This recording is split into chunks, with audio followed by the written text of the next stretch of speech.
రాష్ట్రంలో మిర్చి రైతులకు సరైన ధరను ప్రభుత్వం ఇవ్వడం లేదంటూ మాజీ ముఖ్యమంత్రి జగన్మోహన్ రెడ్డి గుంటూరు మిర్చి యార్డు వద్ద నానాయాగి చేయడం మీరు చూశారు. కానీ అదే రోజు సీఎం చంద్రబాబు ఢిల్లీ వెళ్లి కేంద్ర వ్యవసాయ శాఖ మంత్రితో పాటు ఇతర మంత్రులను కలిసి మిర్చి రైతులకు అవసరమైన మద్దతు ధరను సాధించుకొచ్చారు. క్వింటాకు కనీస మద్దతు ధర 11,781 రూపాయలుగా కేంద్రం నిర్ణయించింది.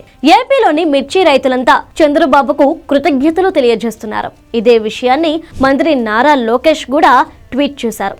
అన్నదాతల కోసం భగీరథుడిలా ఎంతో శ్రమించిన చంద్రబాబును మనందరం ఖచ్చితంగా అభినందించి తీరాల్సిందే అంటూ ఆయన ట్వీట్ చేశారు.